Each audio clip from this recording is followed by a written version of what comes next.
अस्सलामुअलैकुम। तो आज हमारा टॉपिक है Newton's third law of motion. जब कभी लॉ आ जाए तो लॉ में सबसे ज़्यादा इम्पोर्टेंट चीज़ जो होती है वो उसकी स्टेटमेंट होती है। तो Newton third law of motion का स्टेटमेंट है, every action has a reaction in same magnitude but in opposite direction. कि हर अमल का रद्द अमल होती है इन सेम मैग्नीट्यूड, सेम ताकत के साथ या सेम ताकत में, लेकिन मुखालिफ सिमत में। इसका मतलब ये कि अगर एक एक्शन फोर्स से एक बॉडी है दूसरी बॉडी पर फोर्स लगाता है तो इस फोर्स को हम एक्शन फोर्स कहते हैं। इसका मतलब ये है कि हर एक्शन फोर्स जो है, जो एक बॉडी दूसरी बॉडी पर लगाता है, तो इसके बदले में वो रिएक्शन फोर्स दूसरी बॉडी रिएक्शन फोर्स लगाएगी, और वो रिएक्शन फोर्स जो है वो इस एक्शन फोर्स के सेम मैग्नीट्यूड में होंगे। मींस के रिएक्शन फोर्स एक्शन फोर्स के बराबर होगी बट इन अपोजिट डायरेक्शन, लेकिन एक्शन फोर्स के मुखालिफ सिमत में होगी। ठीक है, अब एक्शन फोर्स क्या है और रिएक्शन फोर्स क्या है? तो एक्शन फोर्स ये है, the force applied by first body, वो फोर्स जो एक बॉडी, जो पहला body applied on second body, जो पहला बॉडी दूसरी बॉडी पर लगाता है to initiate the action reaction process, ताकि एक्शन और रिएक्शन प्रोसेस को शुरू करे। ठीक है, तो ये एक्शन फोर्स है, इस कॉल्ड एक्शन फोर्स, तो इसको एक्शन फोर्स कहते हैं।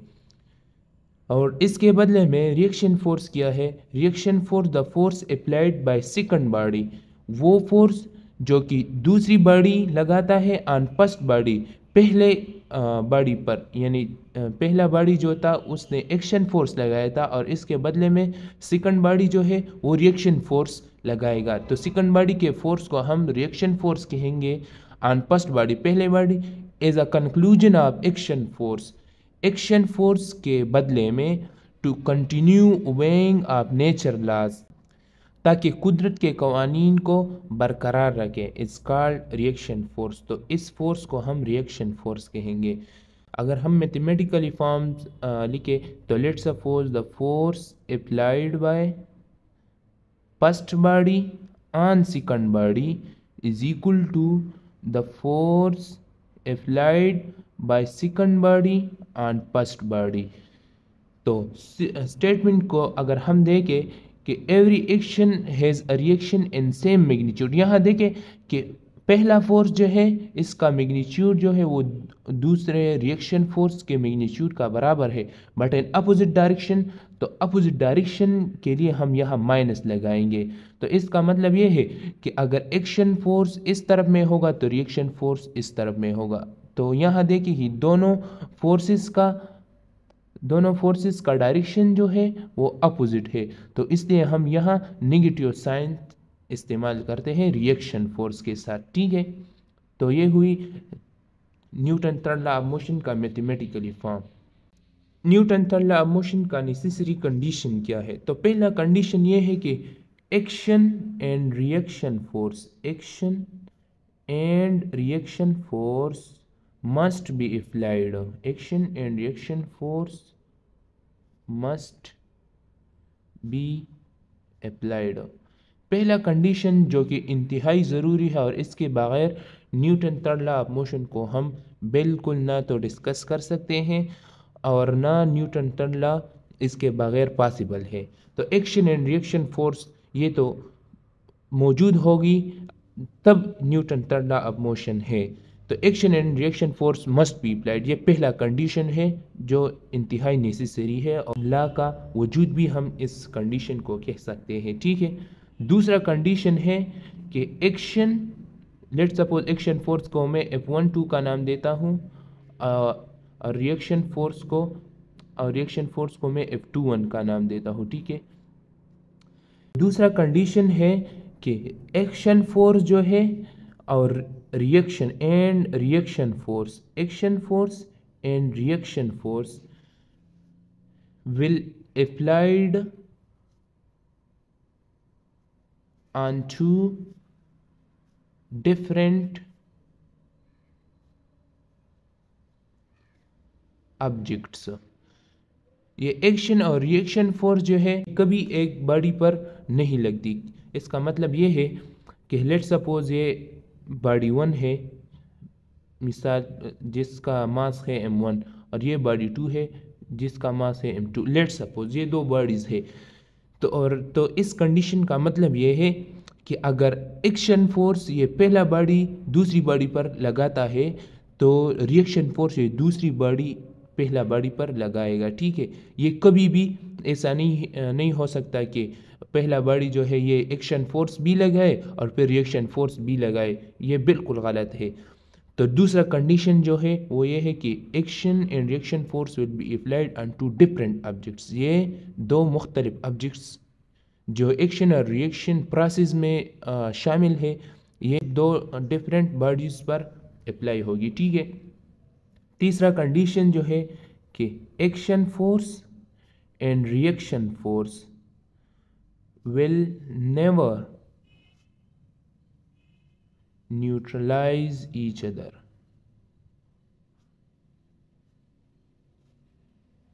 कि एक्शन और रिएक्शन फोर्स जो है ये एक दूसरे को न्यूट्रलाइज कभी भी नहीं करेगा। इसका मतलब क्या हुआ? इसका मतलब ये है कि जब ये पहला बॉडी दूसरी बॉडी पर एक्शन फोर्स लगाता है तो दूसरी body as a result reaction force लगाएगा।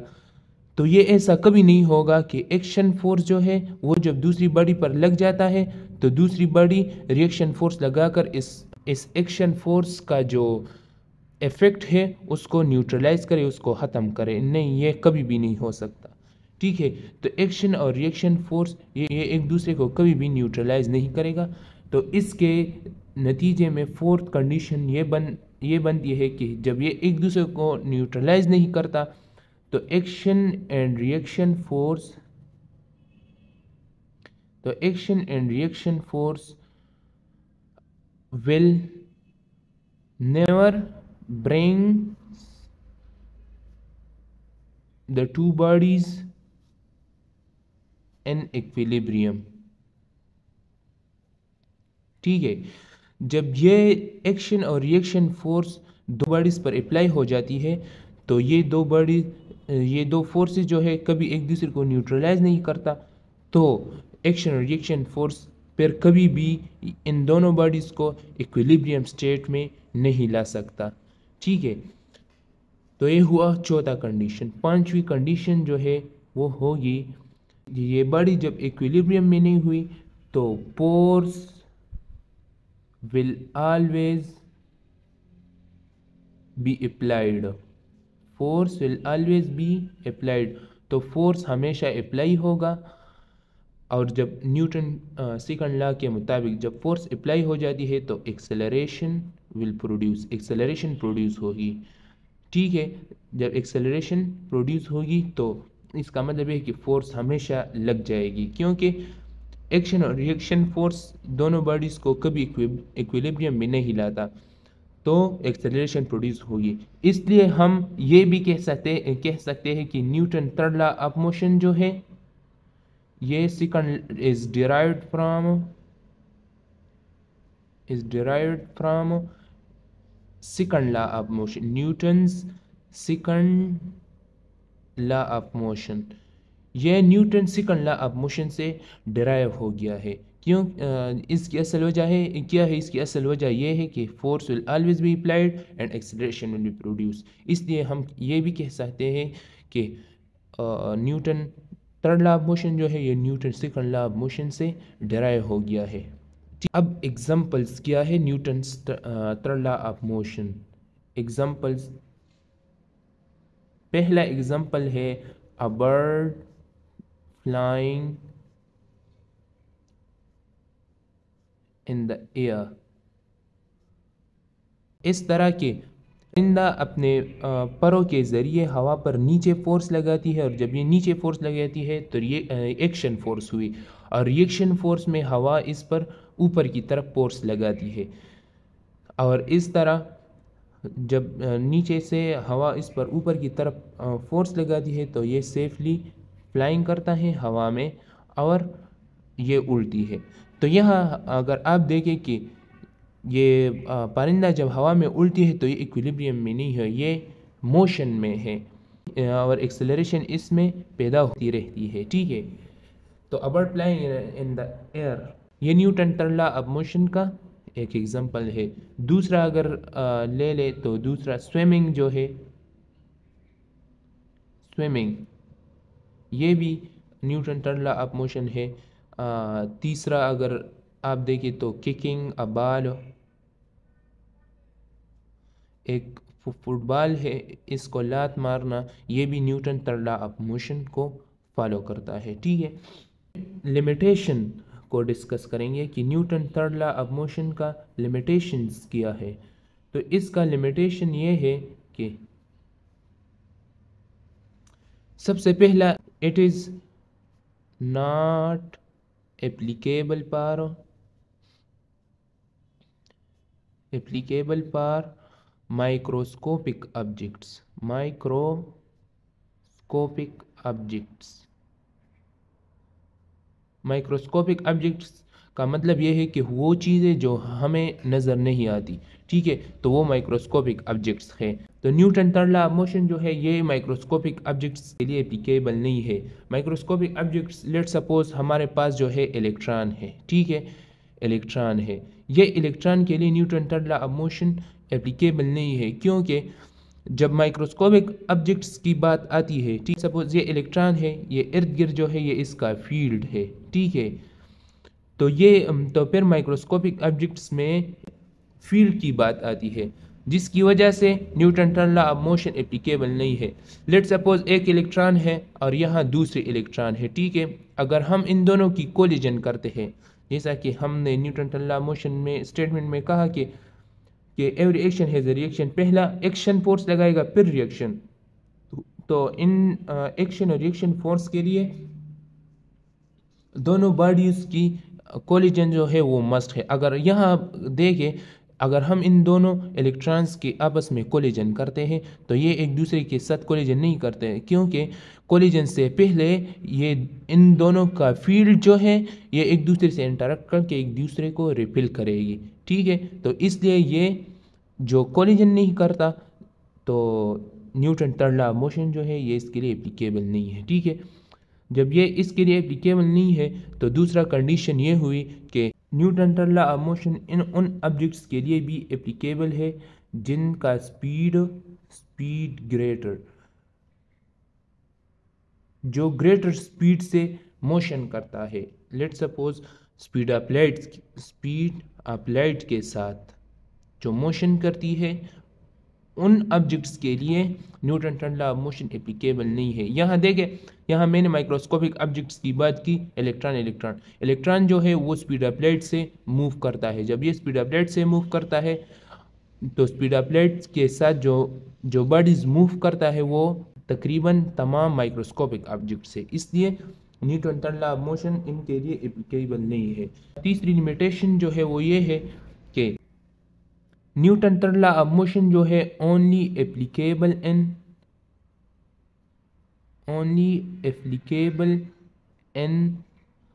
इनर्शियल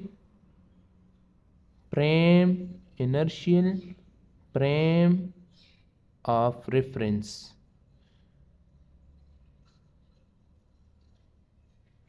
ये सिर्फ इनर्शियल फ्रेम ऑफ रेफरेंस में एप्लीकेबल है and not applicable in non inertial frame of reference. ये non inertial frame of reference में एप्लीकेबल नहीं है।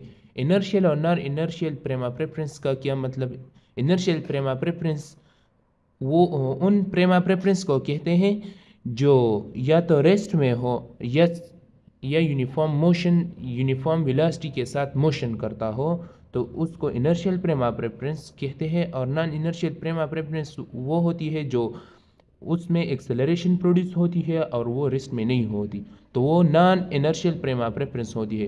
तो Newton third law of motion जो है ये सिर्फ और सिर्फ इनर्शियल फ्रेम ऑफ रेफरेंस में एप्लीकेबल है।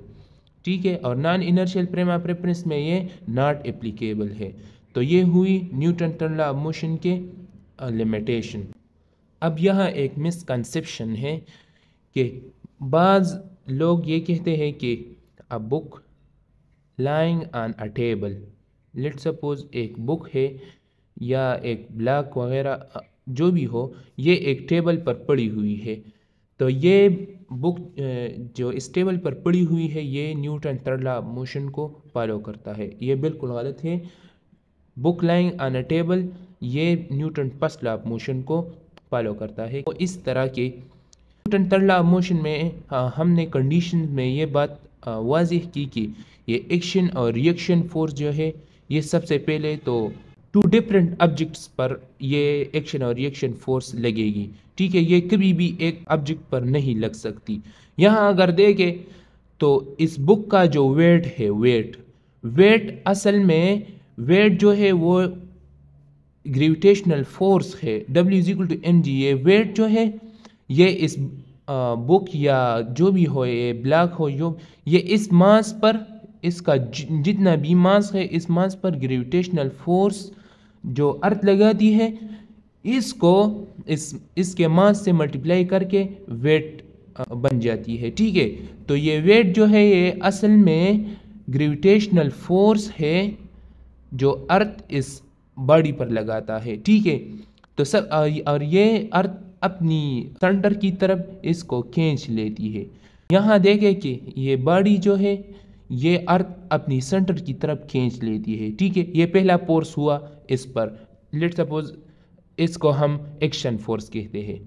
दूसरा जो है वो ये मेज है। ये मेज इस बुक पर नॉर्मल फोर्स लगाती है, जिसको हम नॉर्मल फोर्स अपवर्ड कहते हैं, वो लगाती है बॉडी पर। इस बुक पर अर्थ जो है वो नीचे की तरफ वेट लगाती है, वेट का फोर्स लगाती है। ठीक है, वेट असल में फोर्स है, इसलिए इसका यूनिट जो है वो न्यूटन है।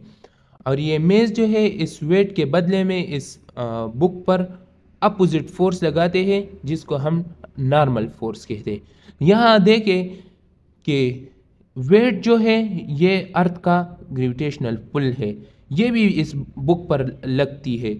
और ये मेज जो है ये भी नॉर्मल फोर्स इस बुक पर लगाती है। ठीक है, तो ये दोनों फोर्स सेम बॉडी पर हुई, इस बुक पर हुई, इसलिए ये Newton third law of motion को फॉलो नहीं करती। ठीक है, पहला ये रीज़न हुई कि ये थर्ड लॉ ऑफ मोशन को फॉलो नहीं करते। दूसरा कंडीशन ये है कि मैंने कंडीशन में कहा, Newton third law of motion की कंडीशन में कहा कि ये एक दोनों को कि एक्शन और रिएक्शन फोर्स कभी भी एक दोनों को न्यूट्रलाइज नहीं करेगी। यहाँ अगर देखें कि ये वेट नीचे की तरफ आती है और ये नॉर्मल फोर्स से ऊपर की तरफ लग जाती है। ठीक है, और ये एक दूसरे की जो इफेक्ट है ये इन दोनों ने कैंसिल किया है, और इसके बदौलत ये बुक जो है ये इस मेज पर रेस्ट की हालत में है, इसलिए ये एक दूसरे को न्यूट्रलाइज करता है। और जब ये एक दूसरे को न्यूट्रलाइज करता है तो ये Newton third law of motion को फॉलो नहीं करता, इसलिए ये Newton first law of motion follow करता है कि जब तक इस पर एक एक्सटर्नल फोर्स, ये दोनों फोर्सेस जो है वेट और नॉर्मल फोर्स, ये तो हम कंसिडर नहीं कर सकते क्योंकि ये दोनों एक दूसरे का इफेक्ट कैंसिल करता है। इसलिए अगर कोई तीसरी फोर्स जिसको हम एक्सटर्नल फोर्स का नाम देंगे इस पर अप्लाई नहीं होती, तब तक ये बुक जो है ये इस मेज पर वही की वही पड़े रहेगी। ठीक है, और ये कभी भी मोशन नहीं करता। तो ये न्यूटन फर्स्ट लॉ या न्यूटन लॉ ऑफ इनर्शिया जिसको भी हम कहते हैं ये फॉलो करता है, ये Newton third law of motion को फॉलो नहीं करता। थैंक यू, अस्सलाम।